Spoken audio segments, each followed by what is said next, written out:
अभी तो जो टेस्ला कार परसों मेरे घर पर लाई गई थी, तो वो एलन मस्क मुझे मिले थे, उन्होंने वो हाइपर लूप बनाया। तो मेरे पास अब जगह है 120 मीटर बीच की, दिल्ली मुंबई के बीच में। तो मैं दिल्ली से जयपुर इलेक्ट्रिक हाईवे बना रहा हूं, जैसे रेलवे इलेक्ट्रिक पर जाती है वैसे ट्रक जाएंगे। अभी उसका काम नहीं शुरू हुआ, उस पर काम कर रहे हैं।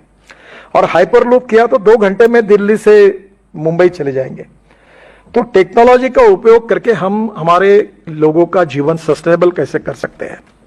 और उसमें सबसे अच्छी बात है कि मैं जम्मू कश्मीर की सरकार को कोई पैसा नहीं मांग रहा हूं, मुझे जरूरत ही नहीं आपसे पैसा मांगने की, क्योंकि पैसा कैसे खड़े करना इसका मैं एक्सपर्टाइज हूं, मेरे पास है। क्योंकि मैं लाखों करोड़ बोलता हूं, ऐसा नहीं, मैं मेरी मीडिया वालों को बोल देता हूं कि मेरे एक एक वाक्य को आपके पास लिख लेना, और एक भी काम नहीं हुआ तो मेरी ब्रेकिंग न्यूज लगा देना, क्योंकि मैं जो करता हूं वही बोलूंगा और जो बोलूंगा वही कहूंगा। तो ये हो सकता है। हम कटरा में अभी इंटरमोडल स्टेशन बना रहे हैं, आपने ही सहयोग दिया है, बहुत बड़ा स्टेशन बना है। वहां हम लोग लॉजिस्टिक पार्क बना रहे हैं, बस पोर्ट बना रहे हैं, वहां पार्किंग प्लेस बना रहे हैं, काफी सुंदर बना रहे हैं। और ये आपके सब स्टेशन के लिए मैंने मनोज कुमार जी को जो बैठे हैं उनको कहा कि मुझे ऐसा आर्किटेक्ट नहीं चाहिए।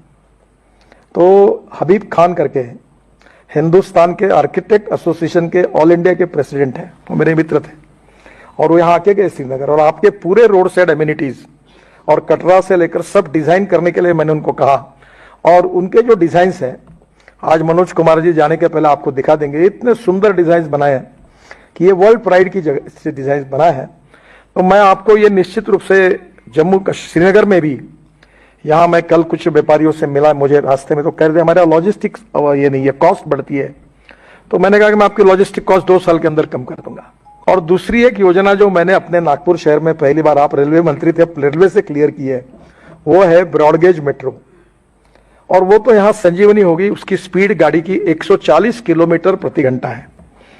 और वो जो मेट्रो है 6 डब्बे की है, 2 इकोनॉमिक क्लास, 2 बिजनेस क्लास और 4 इकोनॉमिक क्लास। और जम्मू कश्मीर में जो ट्रैवल एजेंट है उन्हीं को दो, प्रकाश ट्रैवल, कोई इसकी ट्रैवल, अकबर ट्रैवल, उसकी वही खरीद लेगा। नागपुर में हमने 100 मेट्रो ऐसी अब खरीदने का निर्णय कर दिया। मेट्रो की कॉस्ट 30 करोड़ है, और ये प्राइवेट 1 रुपए की इन्वेस्टमेंट नहीं इसमें। हमारी जो ब्रॉडगेज मेट्रो बनती है उसकी हमारी कॉस्ट 380 करोड़ रुपए पर किलोमीटर है। और जो मेट्रो मैं अब तैयार कर रहा हूं, जिसकी अनुमति रेलवे मंत्रालय ने दी, वो उसकी 1 करोड़ रुपए भी पर किलोमीटर कॉस्ट नहीं, मैं 900 किलोमीटर की बना रहा हूं।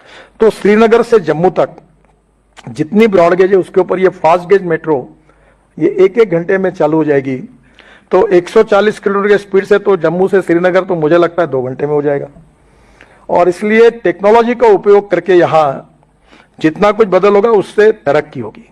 पर मैं केवल जम्मू के श्रीनगर तक की बात नहीं कर रहा हूं, मैं आपको दिल्ली से जुड़ने की बात कर रहा हूं। और वो यही है कि दिल्ली से कटरा हम लोग एक नया एक्सप्रेस हाईवे बना रहे हैं। अब मैं ये कहता हूं तो लोगों को भरोसा नहीं होता, क्योंकि महाराष्ट्र में जो रहे उनको दिल्ली से मुंबई 9 घंटे लगते थे।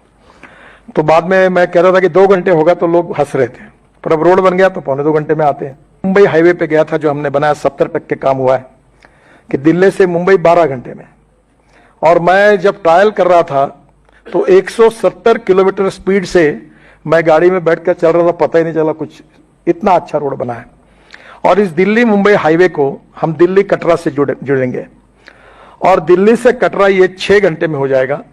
और इसमें ये जो हाईवे है इसके बारे में मैं श्रीनगर से भी कैसे इसकी सुविधा मिले, ये भारतमाला परियोजना के अंतर्गत 670 किलोमीटर लंबा दिल्ली कटरा एक्सप्रेसवे दिल्ली से लेकर अमृतसर कटरा से जुड़ेगा।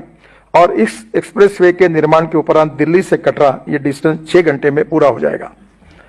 तो दिल्ली से श्रीनगर 8 घंटे में 2 साल के अंदर होगा, ये मैं आपको वचन देता हूं। और मैं ये विश्वास रखता हूं कि देश का किसान ये सब डीजल पेट्रोल का पर्याय दे सकता है। मैं ये 9 से बोल रहा हूं, अब सब लोग देश में बोल रहे हैं, सब इसको मान्य कर रहे हैं। तो जम्मू कश्मीर में इलेक्ट्रिक एज ए फ्यूल, क्योंकि हाइड्रो प्रोजेक्ट के कारण इलेक्ट्रिक अवेलेबल है। अभी सोलर की पावर 1 रुपया 90 पैसे यूनिट मिल रही है। तो मुझे लगता है कि इलेक्ट्रिक बेस्ड ट्रांसपोर्ट जो होगा वो यहां फायदे में होगा।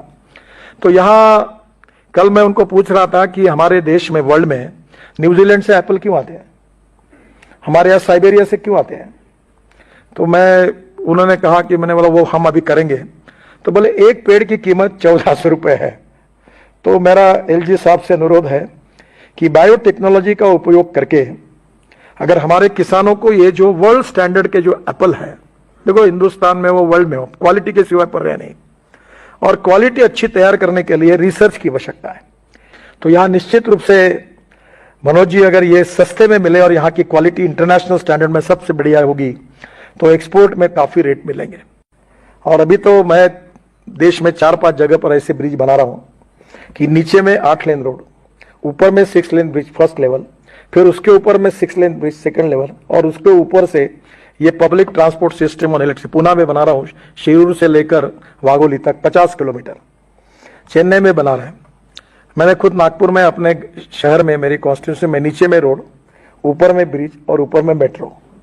तो ये टेक्नोलॉजी बहुत बदली हुई है, तो आपके यहाँ भी हम लोग इसका सबका उपयोग करना चाहते हैं। तो ये ropeway, cable car, funicular railway की, जैसे मनोज जी हिमाचल प्रदेश ने जो पॉलिसी पास की वो आप बुला लीजिए, और वो करके अगर आप मुझे देंगे तो जितनी रोपवे, केबल कार, फनिकुलर आपको कब्जे में बनानी है उतनी बनाने के लिए मैं तैयार हूं, आपको सहयोग करने के लिए तैयार हूं। और निश्चित रूप से इससे बहुत टूरिज्म बढ़ेगा और जम्मू कश्मीर के अनेक युवाओं के हाथों को रोजगार मिलेगा।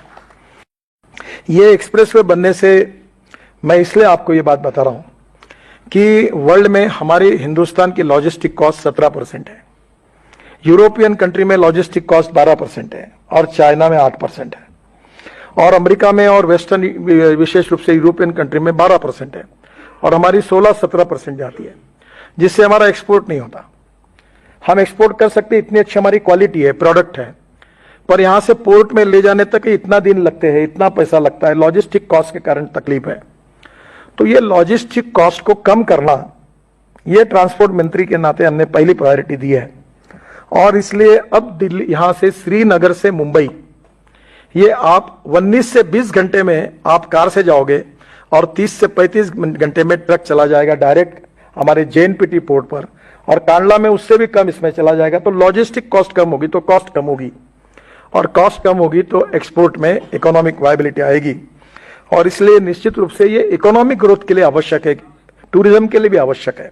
बस पोर्ट यानी बस स्टेशन, अभी यहाँ मैं बसेस देख रहा था कल, तो हमारे यहाँ मैं मजाक में कहता था कि जहाँ हॉर्न छोड़कर सब बचता है, और आपका तो बहुत अच्छा है कि टप पर बैठे हुए लोग नहीं मिले। बिहार यूपी में मनोज जी जहां से आए वहां टप पर लोग बैठते हैं, तो पब्लिक ट्रांसपोर्ट को हमने निगलेक्ट किया है।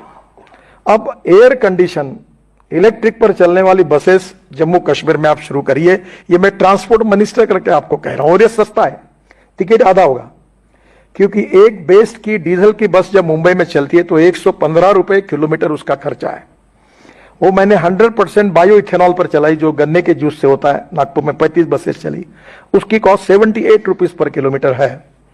और जो इलेक्ट्रिक पर चलती है, पुणे में अभी बसेस आई इलेक्ट्रिक की, कल परसों में पुणे में ही था, कोल्हापुर कराड़ में, वो बसेस मैंने देखी, वो मैंने ही लाई। वो बसेस की 50 रुपए पर किलोमीटर कॉस्ट है। तो जम्मू कश्मीर की जनता टिकट रेट 25% कम करके 100%, अब एयर कंडीशन की यहां जरूरत नहीं है, पर लग्जरी बस में बैठ सकती है। और इसलिए आप इसको निश्चित रूप से करिए। तो एक मेरा आपसे सुझाव है कि अब ये जो हिल स्टेशन है, इसको आप अच्छे आर्किटेक्ट से इसका टाउन प्लानिंग जैसा डिजाइन कर लो। कल मुझे गुलमर्ग में भी देखने को मिला कि जिस प्रकार का क्लीननेस यूरोपियन स्विट्जरलैंड में मिलता है वैसा नहीं है।